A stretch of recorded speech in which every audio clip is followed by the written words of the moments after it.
சென்னை போயஸ் கார்டனில் உள்ள தனது இல்லத்தில் வி.கே. சசிகலா செய்தியாளர்களை சந்தித்த அந்த நேரலை காட்சிகளை பார்த்தோம். இது தொடர்பான கருத்துக்களை நம்மிடையே பகிர்ந்து கொள்வதற்காக மூத்த பத்திரிகையாளர் திரு தராசு ஷியாம் நம்மோடு தொலைபேசி வாயிலாக இணைந்திருக்கிறார். சார் வணக்கம். அதிமுகவில் தன்னுடைய என்ட்ரி தொடங்கிவிட்டது, அதிமுகவை இனியும் அழிவதை தன்னால் பார்த்து கொண்டிருக்க முடியாது அப்படிங்கிற ஒரு கருத்தை பேசியிருக்கிறார் சசிகலா. தமிழ்நாடு முழுக்க சுற்றுப்பயணம் மேற்கொள்ள இருக்கிறேன் அப்படிங்கிற ஒரு கருத்தையும் சொல்லியிருக்கிறார். இது எப்படி புரிஞ்சுக்கலாம்?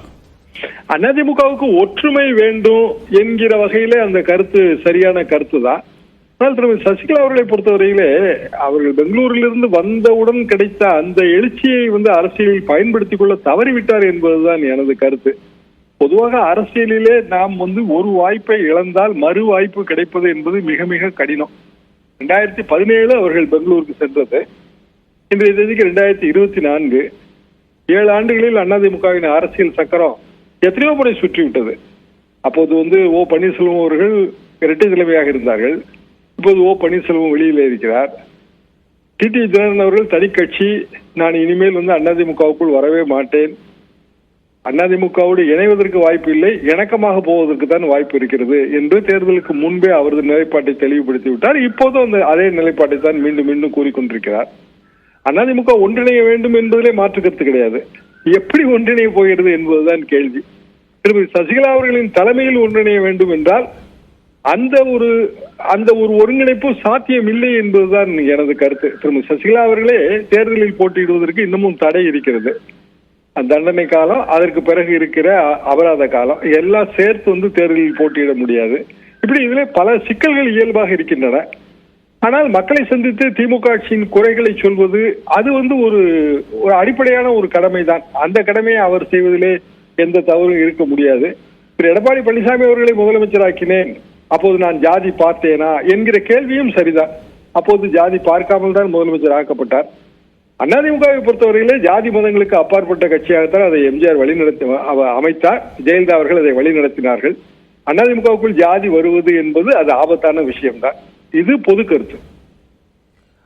அது ஒரு முக்கியமான குற்றச்சாட்டா அதை பார்க்கணும் இல்லையா? ஏன்னா ஒரு சாதி ரீதியிலான அமைப்பாக அதிமுக மாறி வருகிறதா அப்படிங்கிற ஒரு ஐயப்பாட்டை சசிகலா எழுப்புகிறார் அப்படின்னு தான் அதை புரிஞ்சுக்க முடியுது.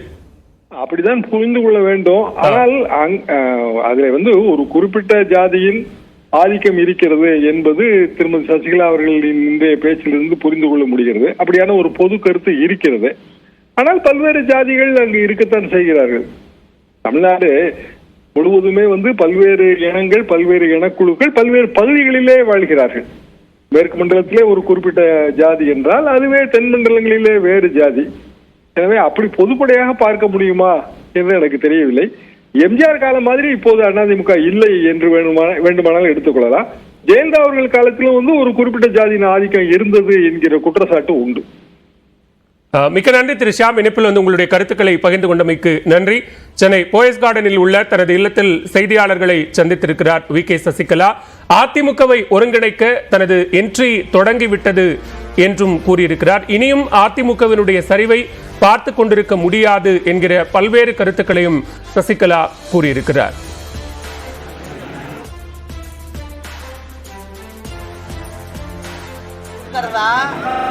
அல்லது டேப் கொடுக்கறதா?